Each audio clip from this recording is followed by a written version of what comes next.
یہ تخریب انصاف ہے اور انصاف کا قتل والی یہ پارٹی ہے. ان کو اس کا کوئی احساس نہیں, چاہے وہ جیل میں ان کا جو بانی سر سے پاؤں تک دن رات جھوٹ بولنے والا شخص ہے. یقین کریں کہ میں نے پاکستان کی سیاسی جو زندگی ہے, چاہے وہ بطور ایک طالب علم کے یا بطور ایک نواز شریف کے ایک فالوور کے, 40 سال جو گزارے ہیں, اس طرح کی مضمون سوچ میں نے اپنے کسی اور پولیٹیکل پارٹی یا کسی انڈیویجول میں نہیں دیکھی. لیس سیٹ دا بیٹر. ان کو یہ خیال تو نہیں آیا کہ پارا چنار کی طرف توجہ دیں, خون ریزی بند کرائیں, اسلام آباد میں چڑھائی کرنی ہے, چاہے پارا چنار کیا ہو, چاہے کچھ جہاں قتل و غارت ہو رہی ہو, خون کی ندیاں بہہ رہی ہوں. ان کو اس کا کوئی احساس نہیں, ان کو کوئی پرواہ نہیں.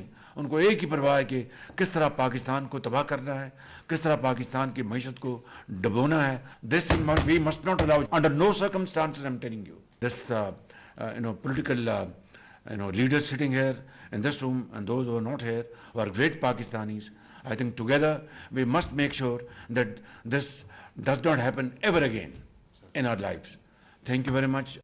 Dear Captain آغا صاحب کا, چیف کمشنر اور آئی جی اسلام آباد کا, میں سب کا شکر گزار ہوں کہ آپ نے اس میں پوری معاونت کی. دیکھیے, ایک طرف ڈیفالٹ سے پاکستان کو اللہ نے بچایا 2022 جون میں, اور رب تعالیٰ نے کرم کیا. اس کے بعد IMF کا پروگرام ہوا. اب سپٹمبر اس سال 25 ستمبر اس سال واشنگٹن میں, اور اس میں جو اس کے مراحل ہیں میں تفصیل سے بتا چکا ہوں, اس میں نہیں جاؤں گا. there is no need for repeating those facts. لیکن بڑے وہ گمبھیر حالات تھے, بڑے چیلنجز تھے, اس کو ہم نے میٹ کیا. اور جس طرح IMF کے وہاں پر مخالفت ہوئی بعض پاکستان کے مخالفین نے, وہ بھی میں بتا چکا ہوں, اس کو ریپیٹ کرنے کی ضرورت نہیں ہے. اور اب الحمدللہ آہستہ آہستہ حالات ٹھیک ہو رہے ہیں. میں یہ قطعاً نہیں کہتا کہ it's all milk and honey, بالکل ایسی بات نہیں ہے. ابھی تو جو ہمارے جو میگا جو انڈیکیٹرز ہیں, جو جس کو کہتے ہیں کہ اسٹیبلٹی, استحکام معیشت میں, وہ آ رہا ہے. اور دیکھیں کہ اسٹاک ایکسچینج 1 لاکھ پوائنٹس کو کراس کر گئے. پاکستان کی تاریخ میں پہلی مرتبہ ہائیسٹ پوائنٹ کراس کیا تھا میاں نواز شریف کی گورنمنٹ میں. آج پھر PMLN کی گورنمنٹ میں الحمدللہ دوبارہ ہائیسٹ پوائنٹ کو اس نے کراس کیا ہے. اب اگر دشمنان پاکستان اس کو اگر تباہ کرنا چاہتے ہیں تو are we going to lie down and like a lame duck and we should allow them to run over everything? I think this is the last thing we should be even think in our remotest imagination. ہمیں ہر چیز وہ کرنی چاہیے کہ دشمنان پاکستان کو ہاتھ اس وقت نہ تو روکیں, اس کو توڑ دیں. اور یہ بار بار اپرچونٹی نہیں آتی. اللہ تعالیٰ نے ہمیں یہ موقع دیا ہے. ہمیں اس کے لیے پوری ایک سنجیدہ سوچ کے ساتھ, پختہ سوچ کے ساتھ اور ایک پختہ عمل کے ساتھ ہمیں آگے بڑھنا ہے کہ کس طریقے سے ہم نے KP کی جو گورنمنٹ کی آئے دن رات جو ان کی سازشیں ہیں, ان کو کوئی پرواہ نہیں کہ الحمدللہ 32% سے پچھلے سال آج 6-7% سے کم ہماری جو انفلیشن ہو چکی ہے. ان کو کوئی احساس نہیں کہ پالیسی ریٹ جو ہے وہ 22% سے آج 15% پہ آ گیا ہے. ان کو کوئی احساس نہیں کہ دوست ممالک یہاں پر سرمایہ کاری کرنا چاہتے ہیں. ان کا ایک ایجنڈا ہے کہ ہر چیز کو تہ بالا کر دو, ہر چیز کو برباد کر دو.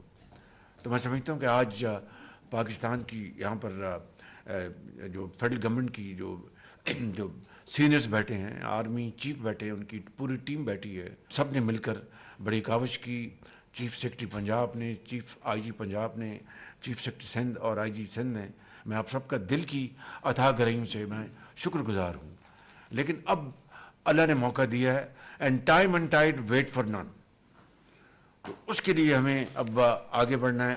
یہ پولیٹیکل پارٹی نہیں ہے, یہ ایک فتنہ ہے اور یہ ایک تخریب کاری کا ایک جتھا ہے, ایک گروہ ہے.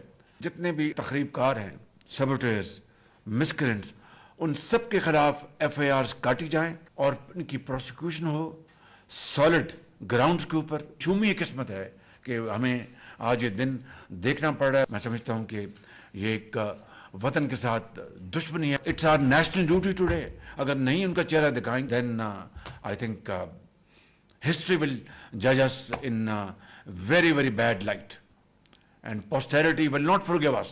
دیکھیے میں ایک بات یہ کرنا چاہتا ہوں, میں نے کیبنٹ میں بات کی تھی اور میں یہ بات ہمیشہ دل سے کرتا ہوں کہ جو پختونخوا جو کے پی ہے ہمارا خوبصورت ترین علاقہ ہے, صوبہ ہے, بڑے جری بہادر وہاں کے عوام ہیں اور بہت پاکستان کے وفادار ہیں, اور ہمیں ان کی ترقی کے لیے ہمیں سوچنا چاہیے. وہاں کی گورنمنٹ نے ان 8 مہینوں میں کیا کیا ہے, انہوں نے کتنی توجہ دی عوام کی بحالی کے لیے, اسکولوں, کالج, اپنا روزگار, اپنا سڑکیں اور عوام کی یوتھ کی امپاورمنٹ کے لیے, اور اسلام آباد کی طرف چڑھائی اور پاکستان کی معیشت کو تباہ کرنے کے لیے انہوں نے کیا کیا. کیا پاکستان کو ہم نے اس جتھے کے حوالے کرنا ہے اور تخریب کاری کی اس پارٹی کے حوالے کرنا ہے, یا پھر پاکستان کو ہم نے بنانا ہے, سنوارنا ہے. فائنلی جو پارا چنار میں جو دلخراش واقعات ہوئے ہیں, جو ان کو شہید کیا گیا ہے, یہ ایک مذموم سازش ہے, ہم سب جانتے ہیں. لیکن کتنے افسوس اور دکھ کی بات ہے, یعنی دل خون کے آنسو ہوتا ہے کہ پارا چنار کی طرف کوئی توجہ نہیں ہے کہ جس کی حکومت جن کو ملی ہے ایک تحریک انصاف نہیں, یہ تقریب انصاف ہے اور انصاف کا قتل والی یہ پارٹی ہے. ان کو اس کا کوئی احساس نہیں, چاہے وہ جیل میں ان کا جو بانی سر سے پاؤں تک دن رات جھوٹ بولنے والا شخص ہے. یقین کریں کہ میں نے پاکستان کی سیاسی جو زندگی ہے, چاہے وہ بطور ایک طالب علم کے یا بطور ایک نواز شریف کے ایک فالوور کے 40 سال جو گزارے ہیں, اس طرح کی مضمون سوچ میں نے اپنے کسی اور پولیٹیکل پارٹی یا کسی انڈیویجول میں نہیں دیکھی. Let's set the better. ان کو یہ خیال تو نہیں آیا کہ پارا چنار کی طرف توجہ دیں, خون ریزی بند کرائیں. اسلام آباد میں چڑھائی کرنی ہے, چاہے پارا چنار کیا ہو, چاہے کچھ جہاں قتل و غارت ہو رہی ہو, خون کی ندیاں بہہ رہی ہوں, ان کو اس کا کوئی احساس نہیں, ان کو کوئی پرواہ نہیں. ان کو ایک ہی پرواہ ہے کہ کس طرح پاکستان کو تباہ کرنا ہے, کس طرح پاکستان کی معیشت کو ڈبونا ہے. This we must not allow, under no circumstances I'm telling you. This political leaders sitting here in this room and those who are not here, who are great Pakistanis, I think together we must make sure that this does not happen ever again in our lives. Thank you very much.